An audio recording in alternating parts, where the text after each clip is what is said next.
আসসালামু আলাইকুম রহমতুল্লাহি ওবরাকাতুহু। প্রিয় দর্শক, আজকের এই বিশেষ পর্বে আমি আপনাদের নিয়ে যাব এক অসাধারণ আধ্যাত্মিক যাত্রায়, এমন এক মাসের গল্পে যা পৃথিবীর প্রায় 2 বিলিয়ন মুসলমানের হৃদয়কে স্পর্শ করে। যে মাস শুধু উপবাস নয়, বরং আত্মশুদ্ধি, ক্ষমা এবং আল্লাহর নৈকট্য লাভের এক অনন্য সুযোগ। হ্যাঁ, আমি কথা বলছি রমজান মাসের কথা, সেই পবিত্র মাস যা প্রতি বছর আসে আমাদের জীবনকে নতুনভাবে সাজানোর জন্য, আমাদের হৃদয়কে পরিশুদ্ধ করার জন্য। আজকের এই যাত্রায় আমরা জানব রমজানের ঐতিহাসিক পটভূমি, এর গভীর তাৎপর্য এবং কিভাবে এই এক মাস আমাদের সম্পূর্ণ জীবনকে বদলে দিতে পারে। থাকুন আমাদের সাথে এই পুরো যাত্রায়। প্রিয় বন্ধুরা, আমাদের এই ভিডিওগুলো মুসলিম, হিন্দু, খ্রিস্টান, বৌদ্ধ সব ধর্মের লোক দেখে থাকেন। আপনি কোন ধর্মের অনুসারী কমেন্ট করে জানিয়ে দিন। আপনি যদি মুসলিম হয়ে থাকেন, ভিডিওতে একটা লাইক দিয়ে শেয়ার করে দিন। এখনও যারা আমাদের চ্যানেল সাবস্ক্রাইব করেন নাই, চ্যানেলটি সাবস্ক্রাইব করে দিন। কল্পনা করুন, সময়টা ছিল 610 খ্রিস্টাব্দ। আরবের মরুভূমিতে তখন চলছিল অন্ধকার যুগ, জাহিলিয়তের যুগ। মক্কা নগরীতে মানুষ পূজা করত পাথরের মূর্তি। সমাজে ছিল অবিচার, নারীদের জীবন্ত কবর দেওয়া হতো, দাস প্রথা ছিল চরম আকারে। এমন সময়ে মক্কা নগরীর বাইরে জাবালে নূর পর্বতে অবস্থিত হীরা গুহার নির্জন পরিবেশে ধ্যানমগ্ন ছিলেন এক ব্যক্তি। তার নাম মুহাম্মদ ইবনে আবদুল্লাহ, যিনি পরবর্তীতে হয়ে উঠবেন মানব জাতির জন্য শেষ নবী এবং রহমত। তিনি তখন 40 বছর বয়সী, সত্যবাদী এবং বিশ্বস্ত হিসেবে পরিচিত ছিলেন সমাজে। মানুষ তাকে আল আমিন বলে ডাকত। প্রতি বছর রমজান মাসে তিনি হীরা গুহায় একাকী ধ্যানমগ্ন হতেন। চিন্তা করতেন সৃষ্টিকর্তা সম্পর্কে, জীবনের উদ্দেশ্য সম্পর্কে। রমজান মাসের 27তম রাতে, যাকে আমরা লাইলাতুল কদর বা শবে কদর বলে জানি, সেই রাতে ঘটে যায় এক অকল্পনীয় ঘটনা যা পুরো মানব ইতিহাসকে বদলে দেয়। হঠাৎ সেই নির্জন গুহায় উপস্থিত হন ফেরেশতা জিব্রাইল আলাইহিসসালাম। তার উপস্থিতিতে পুরো গুহা আলোকিত হয়ে যায়। জিব্রাইল আলাইহিসসালাম মুহাম্মদ সাল্লাল্লাহু আলাইহি ওয়াসাল্লামকে বলেন, পড়ুন। মুহাম্মদ সাল্লাল্লাহু আলাইহি ওয়াসাল্লাম উত্তর দেন, আমি তো পড়তে জানি না। জিব্রাইল আলাইহিসসালাম তাকে শক্ত করে জড়িয়ে ধরেন এবং আবার বলেন। এভাবে 3 বার ঘটনা ঘটার পর নাজিল হয় প্রথম ওহী, ইকরা বিসমি রাব্বিকাল্লাযী খালাক, খালাকাল ইনসানা মিন আলাক, ইকরা ওয়া রাব্বুকাল আকরাম, আল্লাযী আল্লামা বিল কলম, আল্লামাল ইনসানা মা লাম ইয়ালাম। অর্থ, পড়ো তোমার রবের নামে, যিনি সৃষ্টি করেছেন মানুষকে জমাট রক্ত থেকে। পড়ো এবং তোমার রব মহান দয়ালু, যিনি কলমের সাহায্যে শিক্ষা দিয়েছেন মানুষকে যা সে জানত না। সূরা আলাক 1 থেকে 5। এই 5টি আয়াত ছিল মানব জাতির জন্য আল্লাহর পক্ষ থেকে প্রথম বার্তা। আর এই রাতটি রমজানকে করে তুলেছে সবচেয়ে মর্যাদাবান মাস। কোরআনে আল্লাহ নিজেই বলেছেন, শাহরু রমাদান আল্লাযী উনজিলা ফীহিল কুরআনু হুদান লিন-নাসি ওয়া বাইয়িনাতিন মিনাল হুদা ওয়াল ফুরকান।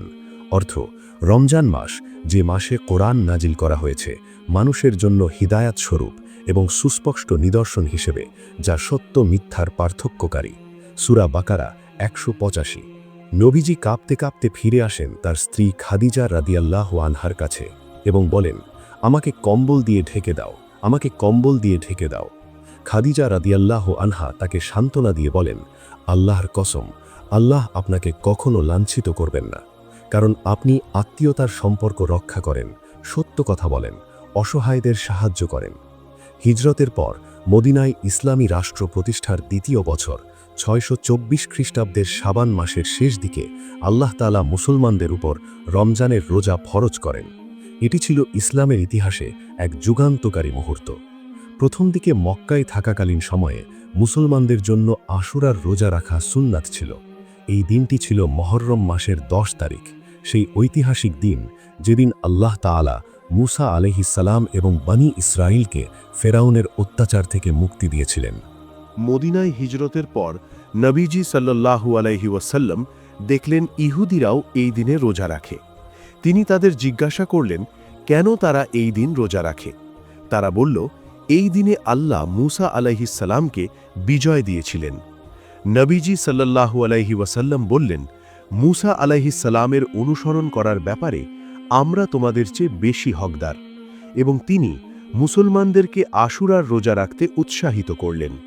কিন্তু পরবর্তীতে যখন রমজানের রোজা ফরজ হয়, তখন আশুরার রোজা হয়ে যায় নফল বা ঐচ্ছিক। আল্লাহ তাআলা নাজিল করেন, ইয়া আইয়ুহাল্লাযীনা আমানু কুতিবা আলাইকুমুস সিয়ামু কামা কুতিবা আলাল্লাযীনা মিন ক্বাবলিকুম লাআল্লাকুম তাত্তাকুন। অর্থ, হে মুমিনগণ, তোমাদের ওপর রোজা ফরজ করা হয়েছে, যেমন ফরজ করা হয়েছিল তোমাদের পূর্ববর্তীদের ওপর, যাতে তোমরা মুত্তাকি হতে পারো। সূরা বাকারা 183। প্রথম রমজানের রোজা পালনের সময় সাহাবীদের মধ্যে ছিল অপার উৎসাহ উদ্দীপনা। তারা জানতেন এটি শুধু খাবার থেকে বিরত থাকা নয়, বরং এটি আত্মিক পরিশুদ্ধির এক মহান সাধনা। প্রথম দিকে রোজার কিছু নিয়ম ছিল ভিন্ন। ঈশার নামাজের পর বা ঘুমিয়ে পড়ার পর সেহরি পর্যন্ত খাওয়া দাওয়া এবং স্ত্রী সহবাস নিষিদ্ধ ছিল।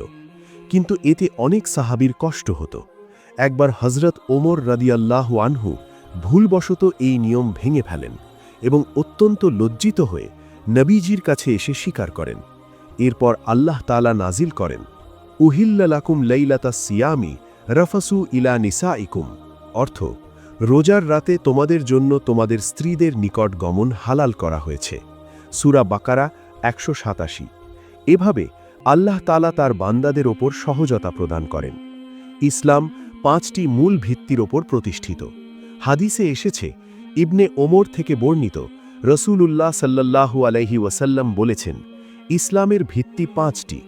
এই সাক্ষ্য দেওয়া যে আল্লাহ ছাড়া কোনো ইলাহ নেই এবং মুহাম্মদ সাল্লাল্লাহু আলাইহি ওয়াসাল্লাম আল্লাহর রসূল, নামাজ কায়েম করা, যাকাত প্রদান করা, হজ পালন করা এবং রমজানের রোজা রাখা, বুখারী ও মুসলিম।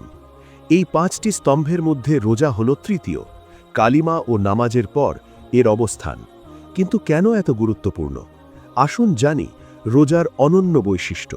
প্রথমত, রোজা এমন একটি ইবাদত যা সম্পূর্ণভাবে আল্লাহ এবং বান্দার মধ্যে। অন্য কেউ জানতে পারে না আপনি সত্যিই রোজা রেখেছেন কিনা। আপনি ঘরে লুকিয়ে খেতে পারতেন, কিন্তু আপনি তা করেন না, শুধুমাত্র আল্লাহর ভয়ে।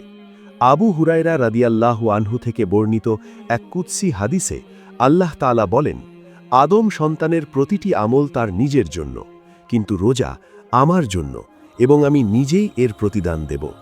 রোজা ঢাল স্বরূপ। বুখারী ও মুসলিম। এই হাদিস থেকে বোঝা যায় রোজার প্রতিদান এত বিশাল যা নির্দিষ্ট করা যায় না। আল্লাহ নিজেই তা দেবেন। রোজা ক্ষমার মাধ্যম। নবীজি বলেছেন, যে ব্যক্তি ঈমান এবং ইহতিসাবের সাথে রমজানের রোজা রাখবে তার পূর্ববর্তী সকল গুনাহ মাফ করে দেওয়া হবে। বুখারী ও মুসলিম। আরেকটি হাদিসে এসেছে, যে ব্যক্তি ঈমান এবং ইহতিসাবের সাথে রমজানের রাতে তারাবিহ ও তাহাজ্জুদে দাঁড়াবে তার পূর্ববর্তী সকল গুনাহ মাফ করে দেওয়া হবে। বুখারী ও মুসলিম। ভাবুন তো, 1 মাসের সাধনায় সারা জীবনের পাপ মোচন। এর চেয়ে বড় সুসংবাদ আর কি হতে পারে? রমজানে বিশেষ পরিবর্তন। আবু হুরায়রা রাদিয়াল্লাহু আনহু থেকে বর্ণিত, রাসূলুল্লাহ সাল্লাল্লাহু আলাইহি ওয়াসাল্লাম বলেছেন, যখন রমজান মাস আসে তখন জান্নাতের দরজাগুলো খুলে দেওয়া হয়, জাহান্নামের দরজাগুলো বন্ধ করে দেওয়া হয় এবং শয়তানদের শিকলে বন্দী করা হয়। বুখারী ও মুসলিম। এই হাদিস আমাদের বলে যে রমজান মাসে আধ্যাত্মিক পরিবেশই বদলে যায়। নেকির কাজ সহজ হয়ে যায়, পাপ থেকে বিরত থাকা সহজ হয়ে যায়। এটি আমাদের জীবন পরিবর্তনের সেরা সময়। রমজান মাস শুধু ধর্মীয় আচার অনুষ্ঠানের জন্যই নয়, বরং ইসলামের ইতিহাসে অনেক গুরুত্বপূর্ণ ও যুগান্তকারী ঘটনা ঘটেছে এই মাসে। বদরের যুদ্ধ 17 রমজান 2 হিজরি বা 624 খ্রিস্টাব্দ। ইসলামের ইতিহাসে প্রথম এবং সবচেয়ে গুরুত্বপূর্ণ যুদ্ধ সংঘটিত হয় বদর প্রান্তরে। মাত্র 313 জন মুসলিম সৈন্য, যাদের কাছে মাত্র 2টি ঘোড়া এবং 70টি উট ছিল, তারা 1000-এরও বেশি সুসজ্জিত কুরাইশ বাহিনীকে পরাজিত করেন। এই যুদ্ধের আগে নবীজি সারা রাত দোয়া করেছিলেন, কান্নাকাটি করেছিলেন। তিনি বলেছিলেন, হে আল্লাহ, যদি আজ এই ক্ষুদ্র দলটি ধ্বংস হয়ে যায় তাহলে পৃথিবীতে তোমার ইবাদত করার কেউ থাকবে না। আল্লাহ তাআলা এই যুদ্ধে ফেরেশতা পাঠিয়ে মুসলমানদের সাহায্য করেন। কুরআনে এসেছে, আর নিশ্চয়ই আল্লাহ তোমাদের সাহায্য করেছিলেন বদরে, যখন তোমরা ছিলে দুর্বল। সূরা আল ইমরান 123। এই যুদ্ধে ইসলামের চরম দুশমন আবু জাহেল নিহত হয় এবং 70 জন কাফের বন্দী হয়। এই বিজয় মুসলমানদের মনোবল অনেক বাড়িয়ে দেয় এবং ইসলামের শক্তি প্রতিষ্ঠিত হয়। মক্কা বিজয় 20 রমজান 8 হিজরি বা 630 খ্রিস্টাব্দ। ইসলামের ইতিহাসের সবচেয়ে গৌরবময় ঘটনা ছিল মক্কা বিজয়। নবীজির 10,000 সাহাবী নিয়ে মক্কা বিজয় করেন। এই বিজয় ছিল সম্পূর্ণ রক্তপাতহীন এবং ক্ষমার অনন্য দৃষ্টান্ত। মক্কায় প্রবেশের সময় নবীজি সাল্লাল্লাহু আলাইহি ওয়াসাল্লাম এত বিনয়ের সাথে প্রবেশ করেন যে তার মাথা উটের পিঠে প্রায় লেগে যাচ্ছিল। তিনি সূরা ফতাহ তেলাওয়াত করতে করতে প্রবেশ করেন। কাবাঘরে প্রবেশ করে তিনি 360টি মূর্তি ভাঙেন এবং তেলাওয়াত করেন, সত্য এসেছে এবং মিথ্যা বিলুপ্ত হয়েছে, নিশ্চয়ই মিথ্যা বিলুপ্ত হওয়ারই ছিল। সূরা বনী ইসরাইল 81। সবচেয়ে আশ্চর্যজনক ছিল তার ক্ষমা। যারা বছরের পর বছর মুসলমানদের উপর অত্যাচার করেছিল, নবীজিকে পাথর মেরেছিল, তার চাচা হামজা রাদিয়াল্লাহু আনহুকে শহীদ করেছিল, নবীজি সাল্লাল্লাহু আলাইহি ওয়াসাল্লাম তাদের সবাইকে ক্ষমা করে দেন এবং ঘোষণা করেন, ইজহাবু আনতুমুত্তুলাকা, অর্থাৎ তোমরা সবাই মুক্ত, যাও। এই ক্ষমার ঘটনা এত প্রভাবশালী ছিল যে বহু কাফের সেদিনই ইসলাম গ্রহণ করে। তারাবি নামাজের প্রচলন। নবীজি প্রথম দিকে কয়েকদিন সাহাবীদের নিয়ে তারাবি পড়েন। প্রথম রাতে কয়েকজন সাহাবী তার পেছনে নামাজ পড়েন। পরের রাতে আরও বেশি মানুষ আসে। তৃতীয় রাতে মসজিদ পরিপূর্ণ হয়ে যায়। কিন্তু চতুর্থ রাতে নবীজি বের হননি। ফজরের নামাজের পর তিনি বলেন, তোমাদের অবস্থা আমার অজানা ছিল না, কিন্তু আমি ভয় পেয়েছি যে তোমাদের ওপর তারাবি ফরজ হয়ে যেতে পারে এবং তোমরা তা আদায় করতে পারবে না। বুখারী ও মুসলিম। পরবর্তীতে নবীজির ওয়াফাতের পর হযরত উমর রাদিয়াল্লাহু আনহুর খেলাফতের সময় তারাবি নামাজের জামাতের সাথে পড়ার প্রচলন শুরু হয়। একবার তিনি মসজিদে এসে দেখেন মানুষ এখানে সেখানে ছোট ছোট দলে নামাজ পড়ছে। তিনি ভাবলেন, সবাই যদি এক ইমামের পেছনে পড়ে তাহলে আরও ভালো হবে। এভাবে তারাবি নামাজের জামাতের প্রচলন হয়। খন্দকের যুদ্ধ 5 হিজরি শাওয়াল মাসে শুরু হলেও রমজানের প্রস্তুতি ও প্রভাব এতে ছিল। তাবুকের যুদ্ধের প্রস্তুতি রমজান মাসে শুরু হয়েছিল, যদিও যুদ্ধ হয় শাওয়াল মাসে। আন্দালুসিয়া বিজয়ের কিছু গুরুত্বপূর্ণ যুদ্ধ রমজান মাসে সংঘটিত হয়। আইন জালুতের যুদ্ধ 658 হিজরি, যেখানে মুসলমানরা মঙ্গলদের পরাজিত করে। রমজানের রোজা শুধু একটি ধর্মীয় আচার নয়, এটি মানুষের সার্বিক কল্যাণের জন্য নির্ধারিত। আধুনিক বিজ্ঞান আজ প্রমাণ করছে যা ইসলাম 1400 বছর আগে বলেছে। আধ্যাত্মিক উপকারিতা। 1. তাকওয়া বা আল্লাহ ভীতি অর্জন। এটি রোজার মূল উদ্দেশ্য। কোরআনে বলা হয়েছে, লাআল্লাকুম তাত্তাকুন, যাতে তোমরা মুত্তাকি হতে পারো। তাকওয়া মানে হলো এমন অবস্থা যেখানে মানুষ সর্বদা আল্লাহকে ভয় করে এবং তার আদেশ মেনে চলে। 2. আত্মসংযম ও আত্মনিয়ন্ত্রণ শেখা। সারাদিন ক্ষুধা তৃষ্ণা সহ্য করে, রাগ নিয়ন্ত্রণ করে, মিথ্যা না বলে আমরা শিখি কিভাবে নিজেদের নিয়ন্ত্রণ করতে হয়। নবীজি সাল্লাল্লাহু আলাইহি ওয়াসাল্লাম বলেছেন, রোজা ঢাল স্বরূপ, সুতরাং রোজাদার যেন অশ্লীল কথা না বলে এবং মূর্খের মতো আচরণ না করে। যদি কেউ তার সাথে ঝগড়া করে বা গালি দেয়, তাহলে সে যেন বলে, আমি রোজাদার, আমি রোজাদার। বুখারী ও মুসলিম। 3. দরিদ্রদের কষ্ট অনুভব করা। যখন আমরা উপবাস থাকি তখন বুঝতে পারি যারা প্রতিদিন খাবার পায় না তাদের কষ্ট কেমন। এটি আমাদের হৃদয়ে দয়া ও করুণার সৃষ্টি করে। 4. কোরআনের সাথে সম্পর্ক গভীর হওয়া। রমজান হলো কোরআনের মাস। এই মাসে মুসলমানরা সবচেয়ে বেশি কোরআন তেলাওয়াত করে, বোঝার চেষ্টা করে। 5. দোয়া কবুলের বিশেষ সময়। ইফতারের সময় রোজাদারের দোয়া ফিরিয়ে দেওয়া হয় না। নবীজি সাল্লাল্লাহু আলাইহি ওয়াসাল্লাম বলেছেন, 3 ব্যক্তির দোয়া ফিরিয়ে দেওয়া হয় না: রোজাদারের দোয়া ইফতার পর্যন্ত, ন্যায়পরায়ণ শাসকের দোয়া এবং মজলুমের দোয়া। তিরমিজি। শারীরিক উপকারিতা। আধুনিক চিকিৎসা বিজ্ঞান রোজার অসংখ্য স্বাস্থ্য উপকারিতা আবিষ্কার করেছে। ডিটক্সিফিকেশন বা বিষ মুক্তকরণ। রোজার সময় শরীর তার সঞ্চিত চর্বি ব্যবহার করে শক্তি উৎপাদন করে।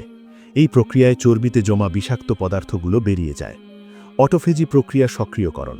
2016 সালে জাপানি বিজ্ঞানী ইয়োশিনোরি ওসুমি অটোফেজি বিষয়ে গবেষণার জন্য নোবেল পুরস্কার পান। অটোফেজি হল কোষের নিজস্ব পরিষ্কার প্রক্রিয়া যা রোজার সময় সক্রিয় হয়। ইনসুলিন সংবেদনশীলতা বৃদ্ধি। রোজা রক্তে ইনসুলিনের মাত্রা কমায় এবং ইনসুলিন সংবেদনশীলতা বাড়ায়, যা ডায়াবেটিস প্রতিরোধে সাহায্য করে। হৃদরোগের ঝুঁকি কমায়। রোজা রক্তচাপ, কোলেস্টেরল এবং ট্রাইগ্লিসারাইড কমায়। মস্তিষ্কের স্বাস্থ্য উন্নত হয়। রোজার সময় BDNF নামক প্রোটিন বৃদ্ধি পায়, যা মস্তিষ্কের নতুন নিউরন তৈরিতে সাহায্য করে। সঠিক রোজার মাধ্যমে ওজন নিয়ন্ত্রণ ও দীর্ঘায়ু বৃদ্ধি সম্ভব। মানসিক উপকারিতা: ইবাদতের মাধ্যমে প্রশান্তি আসে এবং আল্লাহর সাথে সম্পর্ক গভীর হলে দুশ্চিন্তা কমে। 1 মাস সফলভাবে রোজা পালন করার পর আত্মবিশ্বাস বাড়ে। একসাথে ইফতার ও তারাবি পড়া সামাজিক বন্ধন মজবুত করে। নবীজির রমজান। হজরত আয়েশা রাদিয়াল্লাহু আনহা বলেন, রসূলুল্লাহ সাল্লাল্লাহু আলাইহি ওয়াসাল্লাম রমজানের শেষ দশকে এত বেশি ইবাদত করতেন যা অন্য সময় করতেন না। তিনি রাত জেগে ইবাদত করতেন, পরিবারকে জাগিয়ে দিতেন এবং কোমর বেঁধে নিতেন, অর্থাৎ সর্বোচ্চ চেষ্টা করতেন। বুখারী ও মুসলিম। নবীজি ইতেকাফে বসতেন শেষ দশকে। একটি ছোট তাঁবুতে তিনি থাকতেন এবং শুধু ইবাদত করতেন। হজরত উসমান রাদিয়াল্লাহু আনহুর কুরআন তেলাওয়াত। হজরত উসমান রাদিয়াল্লাহু আনহু রমজান মাসে প্রতিদিন একটি করে পূর্ণ কুরআন খতম করতেন। তিনি তারাবিহি নামাজে পূর্ণ কুরআন তেলাওয়াত শুনতেন। হজরত ওমর রাদিয়াল্লাহু আনহুর রাত্রি জাগরণ। হজরত ওমর রাদিয়াল্লাহু আনহু প্রতি রাতে 1000 আয়াত তেলাওয়াত করতেন। তিনি বলতেন, রমজান এমন মাস যখন কুরআন নাজিল হয়েছে, তাই এই মাসে কুরআনের সাথে বেশি সময় কাটানো উচিত। হজরত আলী রাদিয়াল্লাহু আনহুর দান। হজরত আলী রাদিয়াল্লাহু আনহু রমজান মাসে গরিবদের এত বেশি সাহায্য করতেন যে নিজের পরিবারের জন্য কম থাকত। তিনি বলতেন, রমজানে দান করার সওয়াব অন্য সময়ের চেয়ে 70 গুণ বেশি। সালাফদের ইবাদত। ইমাম আবু হানিফা রাহিমাহুল্লাহ রমজান মাসে 61টি কুরআন খতম করতেন, দিনে একটি ও রাতে একটি করে 30টি এবং তারাবিতে একটি। ইমাম মালিক রাহিমাহুল্লাহ রমজান এলে সকল হাদিসের দর্স বন্ধ করে দিতেন এবং শুধু কুরআন তেলাওয়াতে মগ্ন থাকতেন। ইমাম শাফেঈ রাহিমাহুল্লাহ রমজান মাসে 60টি কুরআন খতম করতেন। লাইলাতুল কদর 1000 মাসের চেয়ে উত্তম রাত। লাইলাতুল কদর সম্পর্কে কুরআনে একটি পূর্ণ সূরা নাজিল হয়েছে। আল্লাহ তাআলা বলেন, ইন্না আনজালনাহু ফি লাইলাতিল কদর ওয়ামা আদরাকা মা লাইলাতুল কদর লাইলাতুল কদর খায়রুম মিন আলফি শাহর তানাজ্জালুল মালাইকাতু ওয়ার রূহু ফিহা বিইজনি রাব্বিহিম মিন কুল্লি আমর সালামুন হিয়া হাত্তা মাতলাইল ফজর। অর্থ, নিশ্চয়ই আমি এটি অর্থাৎ কুরআন নাজিল করেছি লাইলাতুল কদরে। আর তুমি কি জানো লাইলাতুল কদর কি? লাইলাতুল কদর 1000 মাসের চেয়ে উত্তম। এ রাতে ফেরেশতারা এবং রূহ অর্থাৎ জিবরাইল অবতীর্ণ হন তাদের রবের অনুমতিক্রমে সকল বিষয়ে। শান্তিময় এ রাত ফজরের উদয় পর্যন্ত। সূরা কদর 1000 মাস মানে 83 বছর 4 মাস। একটি রাত যা 83 বছরের চেয়েও বেশি মূল্যবান। এমন রাত হাতছাড়া করা মানে অপরিসীম ক্ষতি। নবীজি বলেছেন, তোমরা রমজানের শেষ দশকের বিজোড় রাতগুলোতে লাইলাতুল কদর খোঁজ করো। বুখারী। বিশেষভাবে 21, 23, 25, 27 ও 29 তারিখের রাতে লাইলাতুল কদর হওয়ার সম্ভাবনা বেশি, তবে সবচেয়ে বেশি সম্ভাবনা 27 তারিখের রাতে। নবীজি বলেছেন, লাইলাতুল কদরের সকাল হবে স্বচ্ছ ও মনোরম, সূর্য উঠবে দুর্বল আলোতে। মুসলিম। এই রাতে করণীয়।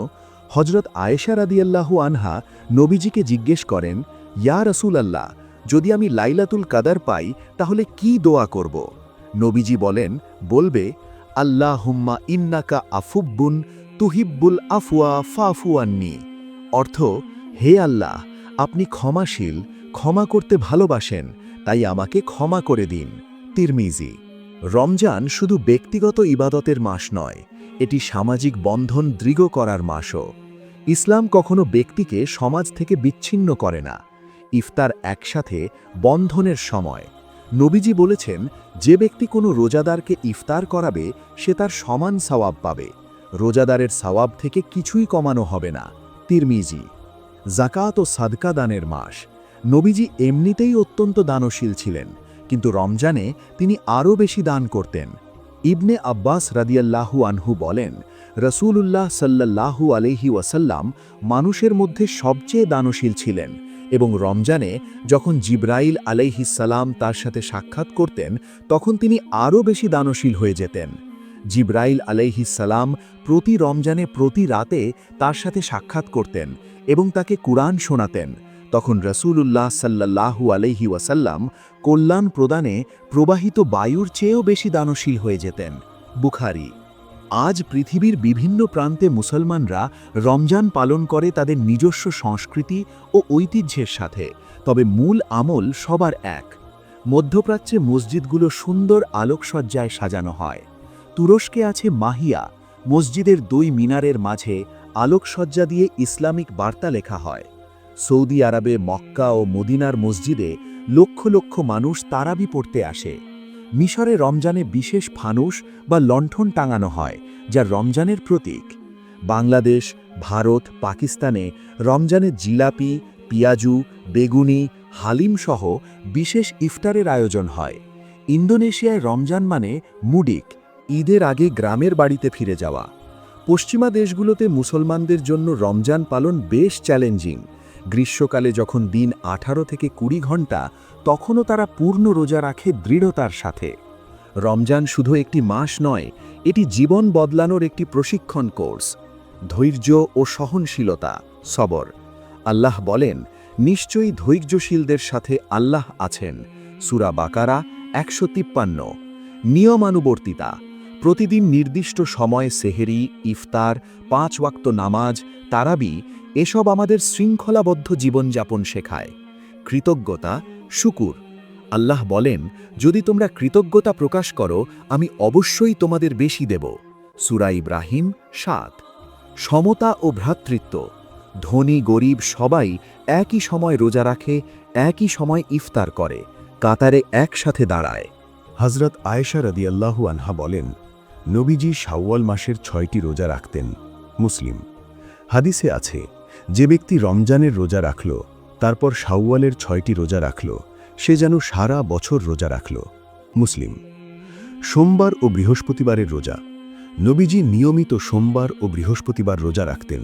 তিনি বলেন, সোমবার ও বৃহস্পতিবার আল্লাহর কাছে আমল পেশ করা হয়, তাই আমি চাই আমার আমল রোজা অবস্থায় পেশ হোক। তিরমিজি। রোজা রাখতে শুরুতে কষ্ট হতে পারে, কিন্তু ধীরে ধীরে শরীর অভ্যস্ত হয়ে যায়। সঠিক খাবার ও পর্যাপ্ত পানি কষ্ট কমায়। নিয়ত শুদ্ধ রাখলে মনোযোগ আসবে। বাংলা অনুবাদ ও তাফসির সহ কোরআন পড়লে বোঝা সহজ হয়। রমজান এবং কোরআন এই দুটো নাম একসাথে উচ্চারিত হয় এক বিশেষ কারণে।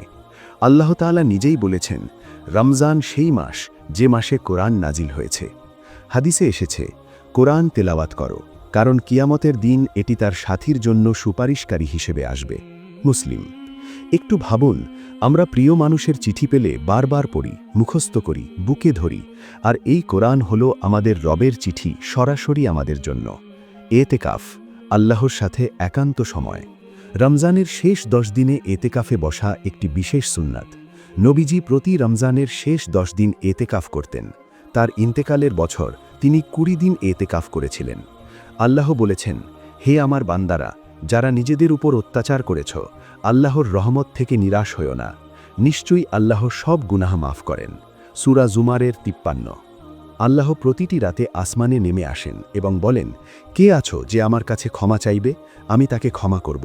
বুখারী ও মুসলিম। নবীজি বলেছেন, তোমরা ফিতরা আদায় করো, কারণ এটি রোজাকে অনর্থক কথা ও কাজ থেকে পবিত্র করে এবং মিসকিনদের খাদ্যের ব্যবস্থা করে। আবু দাউদ। রমজানের বিদায়। রব্বানা তাকাব্বাল মিন্না। রমজান শেষ রাতে সাহাবীরা দোয়া করতেন, হে আমাদের রব, আমাদের থেকে কবুল করো, নিশ্চয় তুমি সর্বশ্রোতা, সর্বজ্ঞ।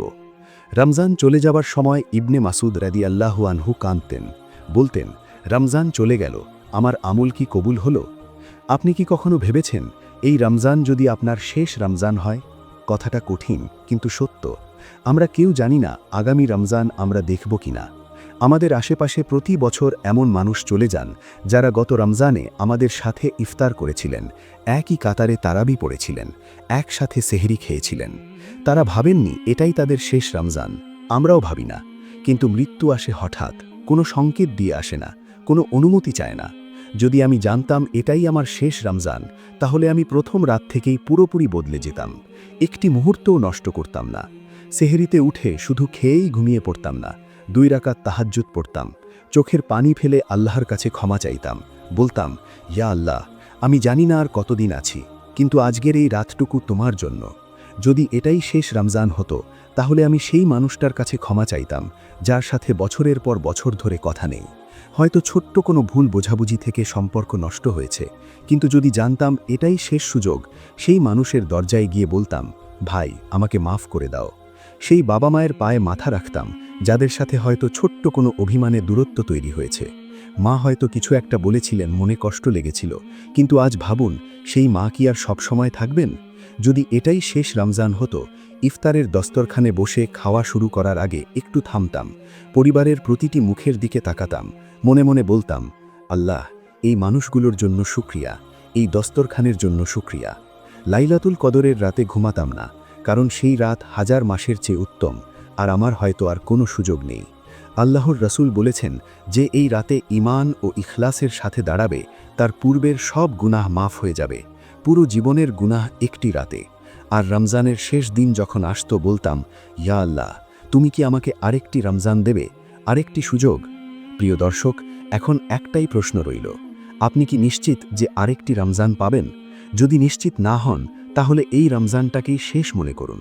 নবীজি বলেছেন, 5টি জিনিসের আগে 5টি জিনিসকে গনিমত মনে করো: মৃত্যুর আগে জীবনকে, অসুস্থতার আগে সুস্থতাকে, ব্যস্ততার আগে অবসরকে, বার্ধক্যের আগে যৌবনকে এবং দারিদ্র্যের আগে সচ্ছলতাকে। হাকেম। প্রিয় দর্শক, রমজান আসে বছরে একবার, কিন্তু এর শিক্ষা থাকে সারা জীবন। এটি শুধু একটি মাস নয়, এটি আমাদের জীবন পরিবর্তনের এক সুবর্ণ সুযোগ। এই মাসে আমরা নতুন করে শুরু করতে পারি, আমাদের পাপ মুছে ফেলতে পারি, আল্লাহর নৈকট্য অর্জন করতে পারি। রমজান আমাদের শেখায় মানবতা, ভালোবাসা, ত্যাগ, সহমর্মিতা। এই মাসে আমরা বুঝতে পারি, ধনী গরিব, সাদা কালো, আরব অনারব, সবাই এক আল্লাহর বান্দা। আল্লাহ তাআলা আমাদের সবাইকে রমজানের প্রকৃত তাৎপর্য বুঝে রোজা রাখার তৌফিক দান করুন। আমাদের রোজা, নামাজ, কোরআন তেলাওয়াত, দান সাদকা সব কিছু কবুল করুন। আমাদের গুনাহ মাফ করে দিন এবং লাইলাতুল কদর নসিব করুন। আমিন ইয়া রাব্বাল আলামিন। রমাদান মুবারক। আল্লাহ আপনাদের সবার রোজা কবুল করুন। জাযাকাল্লাহু খায়রান। আল্লাহ হাফেজ।